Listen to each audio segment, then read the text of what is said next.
कल मैंने एक क्वेश्चन दिया था क्लास में, देख ही लेते हैं उस क्वेश्चन को। हाँ, तो इस क्वेश्चन को सभी लोगों ने सॉल्व करने की कोशिश की। Anyone tried? क्या आंसर आया इस क्वेश्चन का?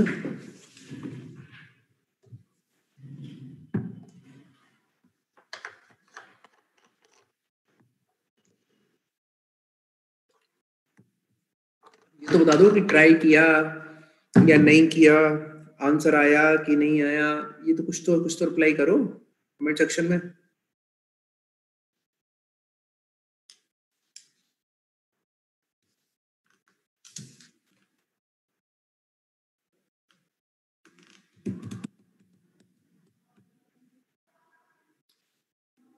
अरे ट्राई किया कि नहीं किया, कमेंट सेक्शन में ट्राई इसको टाइप करो। ट्राई किया नहीं किया, ऑनेस्टली के साथ बताओ। नहीं किया तो फिर मैं तो फिर सॉल्व कराऊंगा ही उसको, बट एटलीस्ट बताओ तो कि ट्राई किया कि नहीं किया।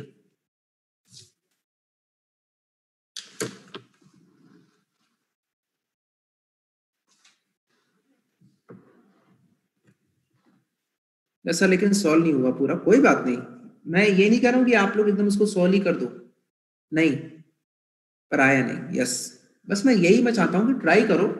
आना ना आना वो एक अलग बात है, आंसर आए या ना है, बट हमें कोशिश करनी चाहिए। उससे हमें ये दिखाई देता है कि हमारा डेडिकेशन सब्जेक्ट के लिए क्या है। चलो देखते हैं इस क्वेश्चन को। सर मैंने ये मेरा जो 4 बिट का ये जो रजिस्टर है, इसको मैं मान लेता हूँ this is Q3, this is Q2, Q1, Q0। 1 minute रुकना है ना, 2 मिनट रुक जाओ।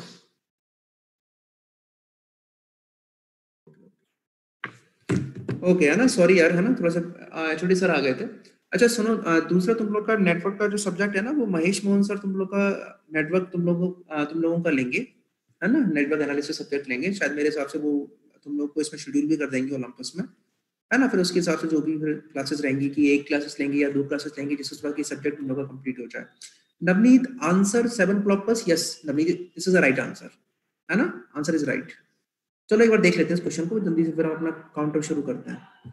देखो, सबसे पहले मैं ये मान लेता हूं कि क्लॉक जीरो में Q3, Q2, Q1, Q0 में प्रेजेंट है 10।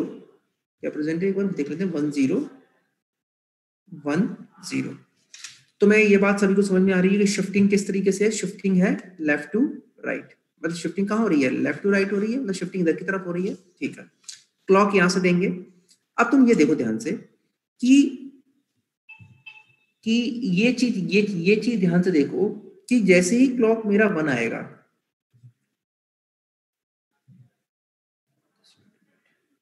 हाँ, जैसे ही मेरा क्लॉक सिग्नल मेरा 1 आएगा, तो क्लॉक सिग्नल 1 आने पे देखो क्या होगा कि यहाँ पे जो आउटपुट होगा, ये जो यहाँ इस वाले एक्सॉर फीड हो रहा, वही जाके क्या होगा, इस शिफ्ट रजिस्टर में जाके फीड होगा। तो देखते हैं कि यहाँ इसका आउटपुट क्या होगा। सर ये सबसे पहले एक्सॉर में यहाँ अभी क्या आ रहा है 1, ये क्या आ रहा है 0। एक्सॉर में 1 और 0 का इनपुट अगर है तो आउटपुट क्या होगा 1, दिस इज 0। बात सभी को समझ में आ रही है कि नहीं आ रही है, दिस इज 0। यहाँ पे आउटपुट क्या होगा 1, मतलब क्लॉक 1 पे इस वाले ये जो Q3 वाले मेरा ये जो फ्लिप फ्लॉप है, इसका आउटपुट क्या होगा 1। और बाकी वाला तो क्या होगा, शिफ्ट होगा, ये वाला आएगा यहाँ पर, ये वाला आएगा यहाँ पर, ये वाला आएगा यहाँ पर। ये चीज सभी को समझ में आई या नहीं, यस और नो? जल्दी से मुझे यस और नो बताओ जल्दी से, ये चीज सभी को समझ में आई कि नहीं आई? ठीक है, अब नेक्स्ट क्लॉक पर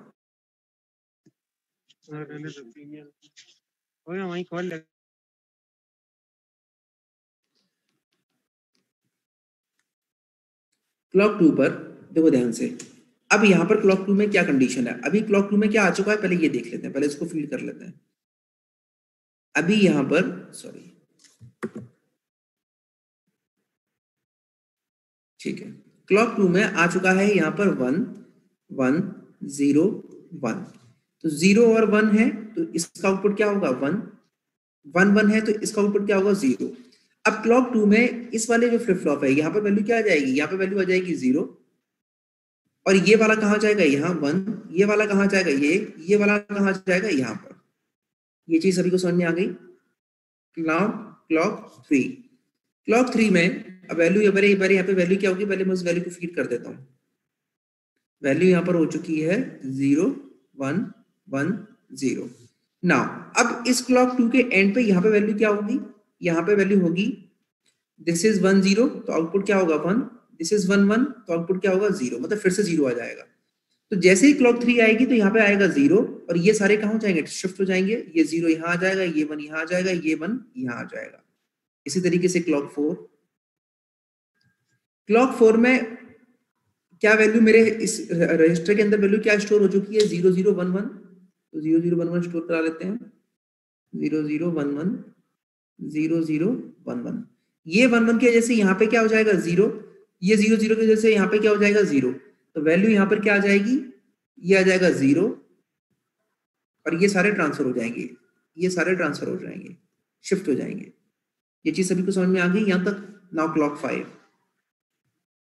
क्लॉक 5 में जाने से पहले मैं वैल्यू मेरी क्या हो चुकी है 0 0 1 0 0 1। ये 0 1 की वजह से यहाँ पे क्या मुझे मिलेगा, इस वाले एक्सोर का आउटपुट मुझे क्या मिलेगा 1 1, और 0 की वजह से यहाँ पे आउटपुट क्या मिलेगा 1, तो ये 1 आ जाएगा मेरे कहाँ क्लॉक 5 में 1। 0 will shift towards right side, 0 will shift towards right side, 0 will shift towards right side. Now clock 6 में मेरी वैल्यू क्या हो चुकी है, मेरी वैल्यू हो चुकी है 1 0 0 0।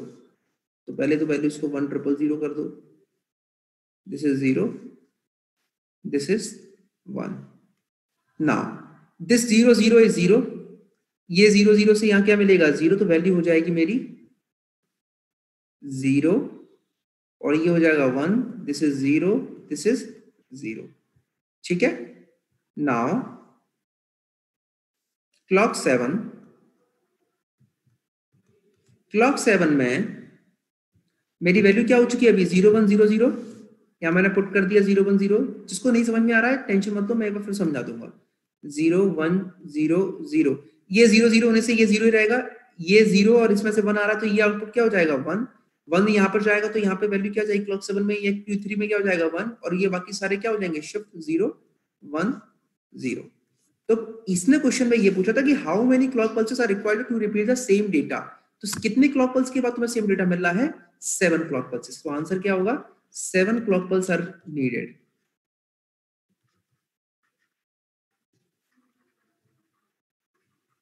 दिस थिंग इज क्लियर और नॉट बेटा, सभी को ये चीज क्लियर है कि कुछ इस तरह के क्वेश्चन को कैसे सॉल्व करते हैं, इज दिस क्लियर और नॉट।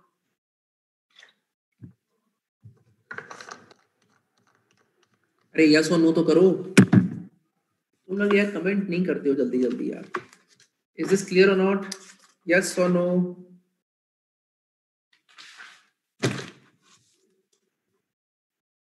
ठीक है, चलो चलो बेटे, इसी तरीके से और भी क्वेश्चंस आते हैं गेट में। आप लोग क्वेश्चंस देखो, क्वेश्चन गेट में भी क्वेश्चन इसी तरीके से क्वेश्चन, और ये जो क्वेश्चन है ये इसरो का क्वेश्चन था।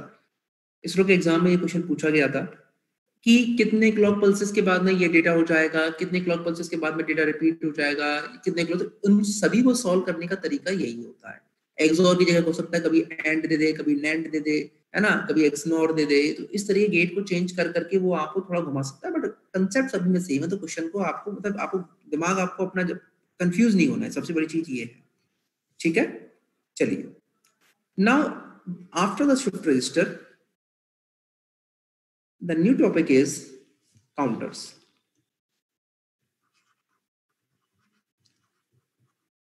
ये भी एक one of the application of flip flop है। मेरा ऐसा मानना है कि कोई भी डिजिटल डिवाइस, जनरली कोई भी अगर एक डिजिटल डिवाइस है जो आपके घर में यूज हो रही होगी, उसमें एक काउंटर तो एक ऐसा कॉमन डिवाइस है, एक ऐसा कॉमन एक सिक्वेंशियल सर्किट है जो यूज होता ही होता है। तो ये काउंटर होते क्या है, पहले तो ये देखते हैं। It is nothing but it is a sequential circuit, एक तरह का ये सिक्वेंशियल सर्किट ही होता है।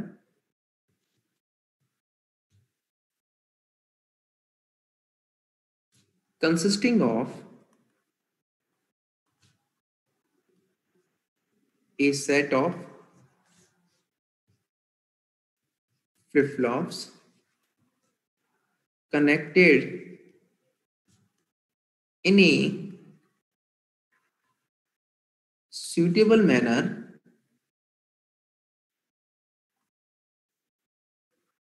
to count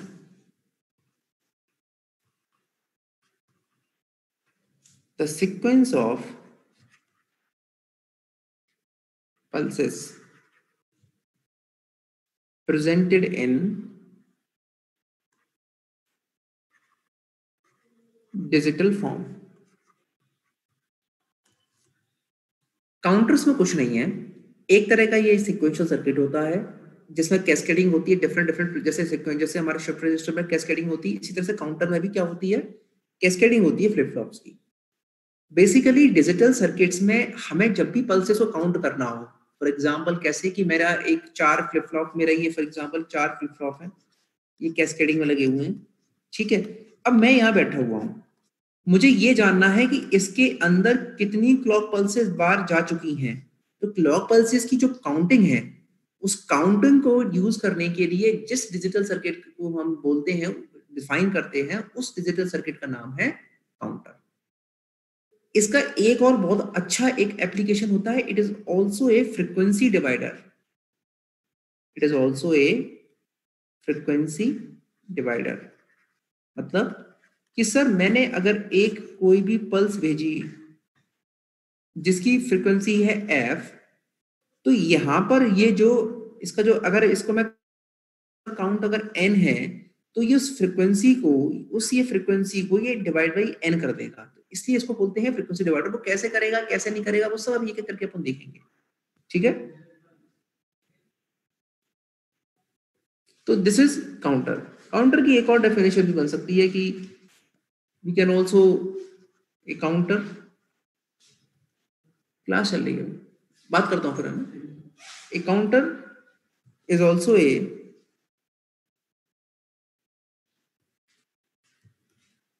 a circuit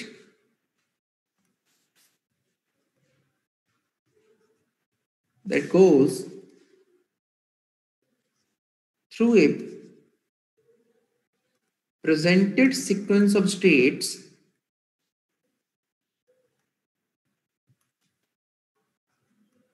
upon a application of input pulses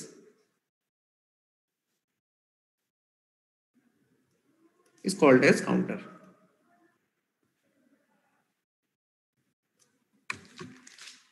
तो आपको जनरली अभी तक सिर्फ ये चीज ध्यान रखनी है कि काउंटर का सिर्फ दो ही एक डेफिनेशन है. एक तो सबसे बड़ा काम है, ये काउंट करता है द नंबर ऑफ पल्सेस, और the second one is it is used as frequency divider.